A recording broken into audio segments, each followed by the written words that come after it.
Je vous souhaite, pour l'année qui s'ouvre, non pas de réussir dans toutes vos entreprises, mais de recevoir dans vos cœurs et dans vos vies, jour après jour, et pas à pas, l'amour de Dieu qui donne sens à l'existence. Je vous souhaite non pas de subir aucun échec, mais d'accueillir comme un don de Dieu la force qui permet de rester debout. Je vous souhaite non des jours paisibles, mais la capacité de vous laisser déranger, d'accueillir celui qui est différent comme un envoyé de Dieu. Je vous souhaite non d'avoir une réponse à toutes vos questions, mais de savoir recevoir les interrogations des autres, de porter en vous leurs peines et leurs soucis, pour être auprès d'eux une sœur, un frère, solidaire, porteur de partage et de paix. Et de la page 505 du cantique Alléluia, nous chantons le 36-08.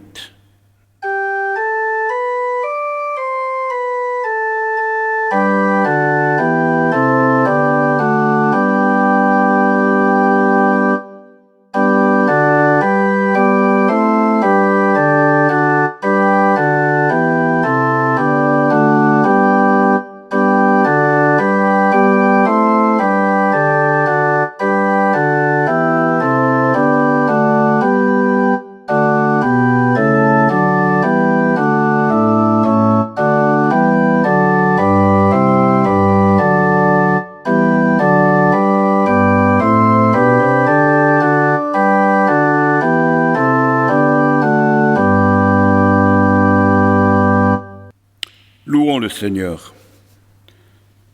Seigneur, que ma vie tout entière chante ta louange. Tu es ma vie, tu es la paix sur mes erreurs, la force dans l'épreuve. Tu es la lutte contre la mort, source de miséricorde. Tu es présent déjà dans l'histoire d'Israël et dans la lutte contre toute oppression et dans nos vies désorientées. Entre moi et toi, comme le père serre son enfant contre lui, tu supprimes la distance. À cause de toi, je mesure l'éphémère de ma vie, la fragilité de mes luttes, mais par ton amour, je l'assume. Que toute ma vie, tout entière, chante ta louange. Et nous poursuivons cette louange par le cantique 21-08 de la page 236. C'est toi, Seigneur, qui nous unis.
Humilions-nous devant le Seigneur. Seigneur, nous voulons confesser que parfois nous marchons dans les ténèbres. Aujourd'hui, nous voulons te remettre tout ce qui n'est pas vécu dans ta clarté, ces coins sombres de notre vie qui n'ont pas été visités par ta lumière, ces écrans que nous mettons entre notre passé et ton pardon, entre notre présent et ton appel, entre notre avenir et ton espérance. Pardonne-nous, car nous sommes oublieux de tes bénédictions, boiteux dans notre foi, peureux dans notre décision.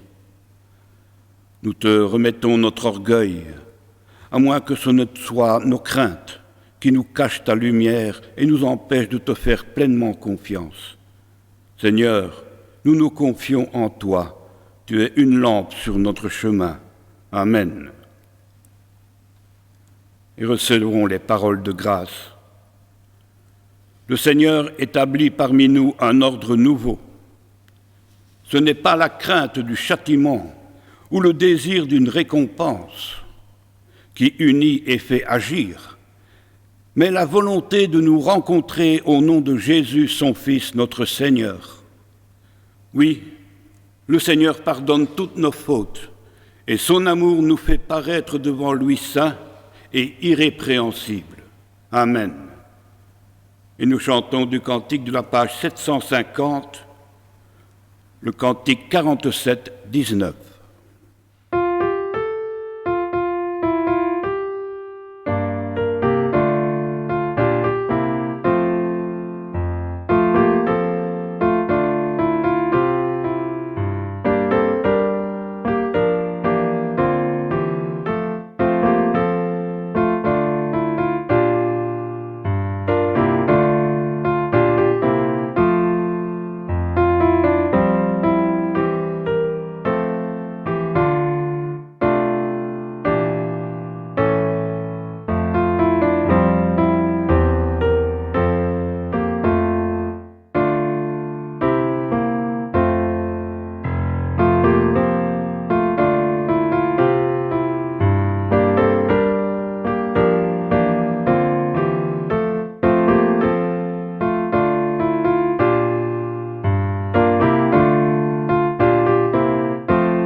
Prions le Seigneur. Seigneur notre Dieu, tu as révélé au monde l'incarnation de ton Fils unique par l'éclat d'une étoile, et par ce moyen tu as amené à lui les mages pour l'adorer et lui offrir leurs présents. Que l'étoile de ton salut brille toujours dans nos cœurs, et que notre trésor le plus précieux soit de pouvoir confesser ton nom, celui de ton Christ, Jésus, notre Seigneur, qui vit et règne avec toi, Père Tout-Puissant, en l'unité du Saint-Esprit, au siècle des siècles. Amen. Et du cantique 1409 de la page 220, nous chantons « Cherchez d'abord le royaume de Dieu ».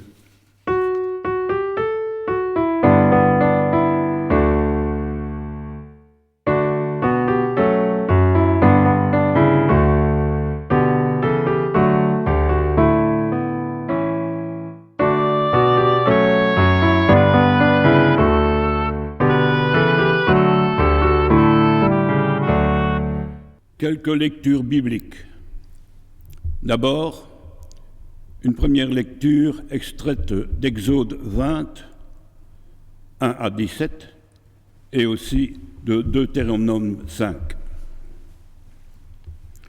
Je suis l'Éternel ton Dieu, qui t'a libéré de l'esclavage. Tu n'auras pas d'autre Dieu devant ma face. Tu ne te feras pas d'image pour te prosterner devant elles, et pour les servir, car je suis l'Éternel ton Dieu. Tu ne prendras pas en vain le nom de l'Éternel ton Dieu. Souviens-toi du jour du repos pour le sanctifier. Honore ton père et ta mère. Tu ne tueras pas. Tu ne feras pas d'adultère. Tu ne feras pas de vol. Tu ne diras pas de mensonge contre ton prochain. Tu ne convoiteras rien qui appartient à ton prochain. Et voici comment Jésus a résumé toute la loi. Tu aimeras le Seigneur ton Dieu de tout ton cœur, de toute ton âme, de toute ta force et de toute ton intelligence. C'est là le premier et le grand commandement. Et voici le second qui lui est semblable. Tu aimeras ton prochain comme toi-même. Aucun commandement n'est plus grand que ces deux-là.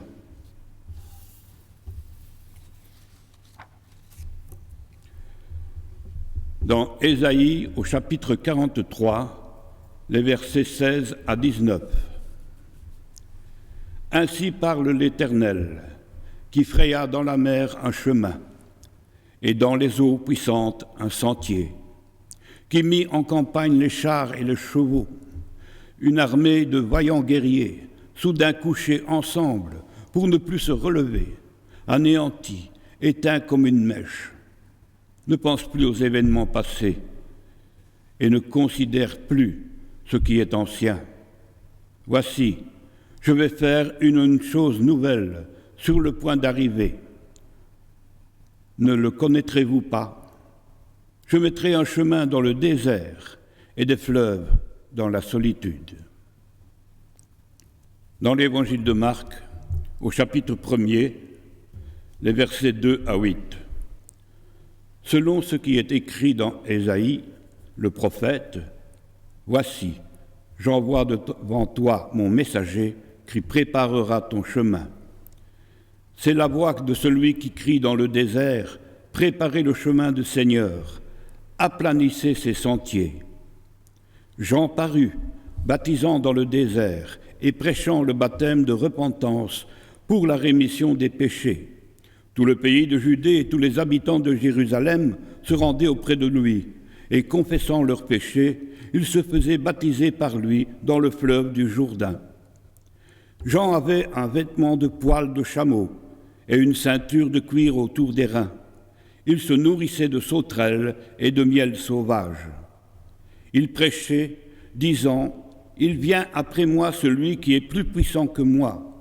Je ne suis pas digne de délier, en me baissant, la courroie de ses souliers. Moi, je vous ai baptisé d'eau. Lui vous baptisera du Saint-Esprit. » Nouvel an, passage vers l'inconnu de Dieu. Nous venons de vivre le passage vers une nouvelle année. Vivre un culte, c'est placer ce passage sous le regard de Dieu. C'est donner les dimensions du ciel à une nuit qui pourrait être des plus banales. Dieu sait si dans nos vies, nous avons besoin d'avoir aussi des passages pour devenir adultes, pour accéder à toujours plus de maturité, toujours plus de responsabilité. C'est tellement important que chaque passage est l'occasion d'une fête ou d'une célébration, anniversaire, confirmation, pendaison de crémaillère, pourquoi pas, fiançailles, mariage, baptême ou service funèbre. Tous ces rites permettent de rythmer nos jours, de rythmer notre croissance et nos progrès dans la vie. Le Nouvel An est un passage parmi d'autres, et comme tout passage, il nous invite à avancer, à progresser, à passer d'un état à un autre, passer d'une situation à une autre. Les Nouvel An font tourner la roue de l'histoire et de notre courte vie. C'est la raison pour laquelle les Nouvel An nous obligent à nous poser des questions en profondeur. Quelle a été ma vie durant cette année écoulée? Quelle valeur, quelle trace a laissé mon passage dans ce petit bout d'histoire? En somme, ma vie a-t-elle valu la peine?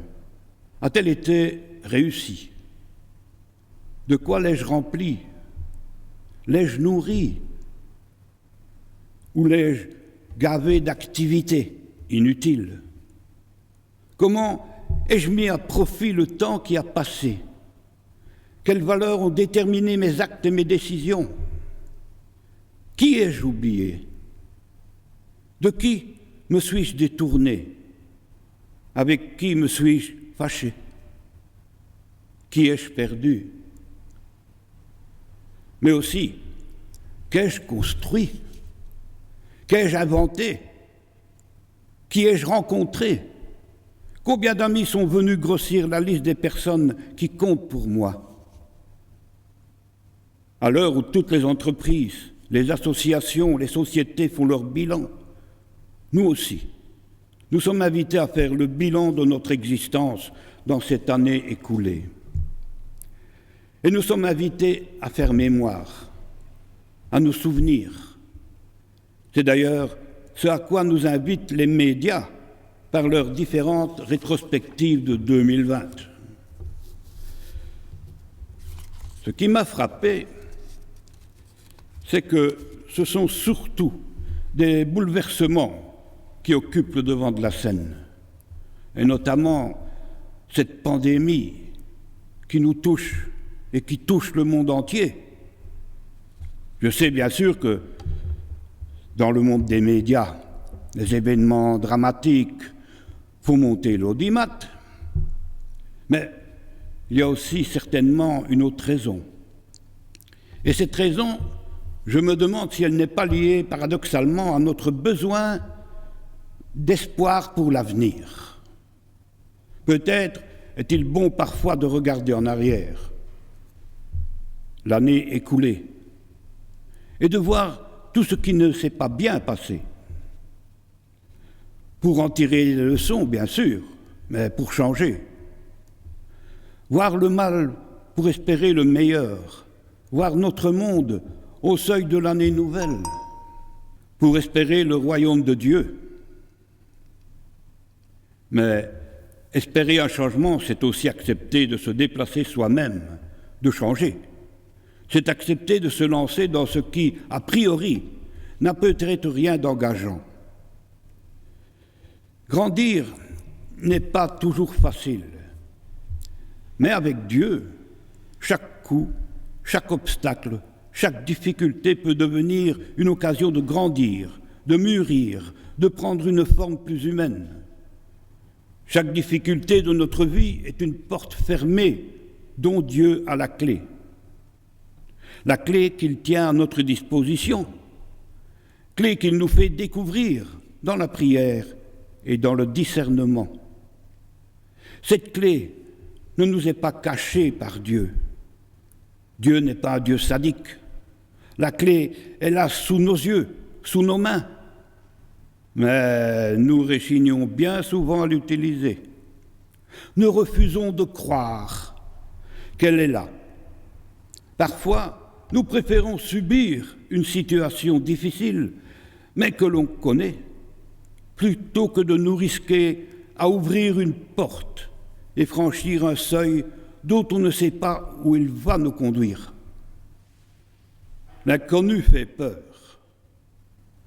Et la seule force qui permet de se lancer dans la nuit de ce qui nous attend, c'est la confiance. Nous voici au début d'une nouvelle année. Nous connaissons bien le passé. Nous savons nos fautes, nos manques, les injustices dont nous sommes responsables, activement ou par négligence, en connaissance de cause, ou tout simplement par refus d'ouvrir les yeux. À l'image du baptême, le passage du Nouvel An pourrait être aussi une occasion de demander le pardon de Dieu et de nos frères et sœurs blessés pour nous permettre de repartir sur de nouvelles bases pour une vie nouvelle. Nous venons de franchir cette porte, ce passage, ce Nouvel An. L'avons-nous franchi allègrement en prenant dans nos bagages toutes les erreurs du passé? Ou aurons-nous le courage de les laisser derrière, de les pardonner aux autres et à nous-mêmes?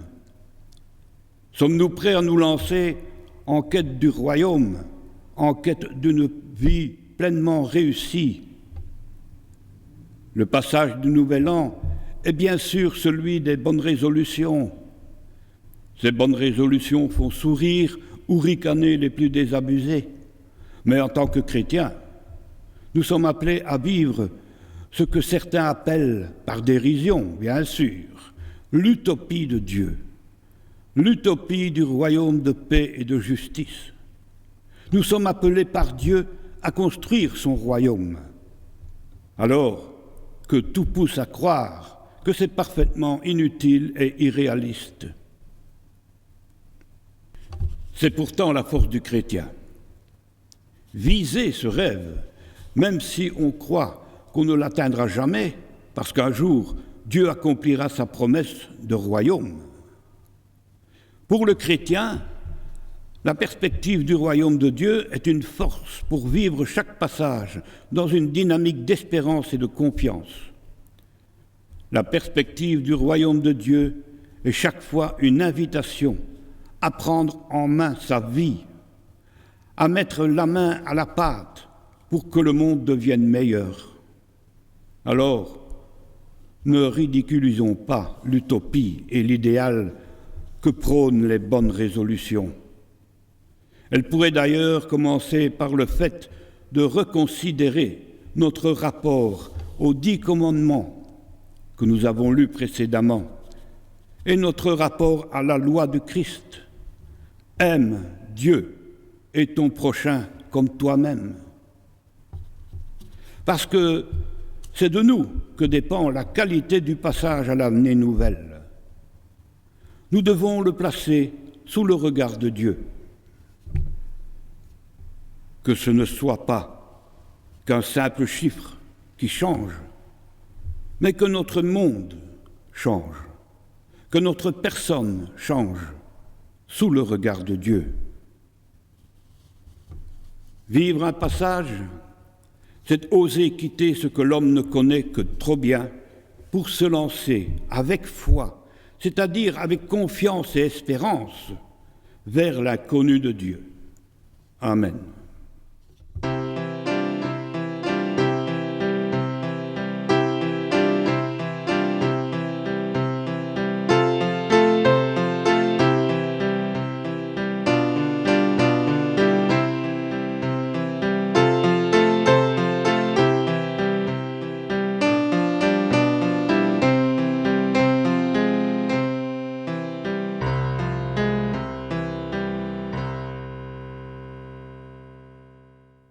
L'offrande que nous faisons est un signe de notre foi en Jésus-Christ, qui pour nous s'est fait pauvre, de riche qu'il était, afin de nous enrichir. Prions le Seigneur. Seigneur, en reconnaissance de l'abondance dans nos vies, nous apportons ces offrandes d'action de grâce que nous te consacrons d'un cœur joyeux, pour qu'elle serve à ta gloire, au bien de ton Église et à l'avancement de ton règne, par Jésus-Christ, notre Sauveur. Amen. Et de la page 664, nous chantons le cantique 44-08. Qu'il fait bon à ton service.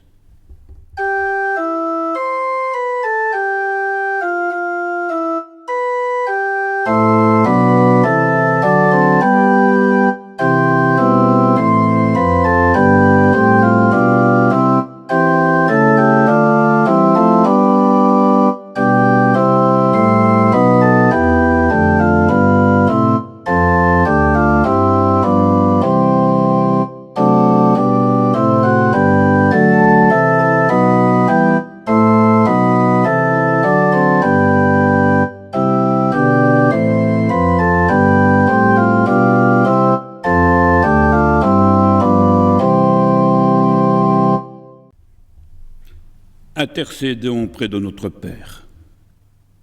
Notre Dieu, nous voulons te remercier pour la manifestation de ton amour et de ta grâce dans la vie et l'œuvre de notre Seigneur Jésus-Christ. Nous te remercions pour le travail secret de ton esprit qui renouvelle un monde qui soupire et attend les lumières que tu nous as confiées. Nous te prions pour que l'Esprit soit donné aux responsables de nos églises, afin que l'amour nous aide à discerner les ministères dont a besoin le corps du Christ. Nous te prions pour les enfants et les jeunes, dans et hors de l'Église, pour qu'à la lumière de ta parole, ils découvrent un sens à leur vie. Nous te prions pour tous ceux qui en ont la charge, les parents, les enseignants, les responsables de jeunesse, guide-les dans leur mission, souvent très difficile, mais combien importante. Dans les années qui viennent, renouvelle les vocations dans ton Église. Nous te le demandons pour notre communauté paroissiale et pour les paroisses du monde, dont nous sommes solidaires en ce jour. C'est au nom de Jésus-Christ, ton Fils, que nous te prions et que nous faisons monter vers toi la prière qu'il nous a apprise.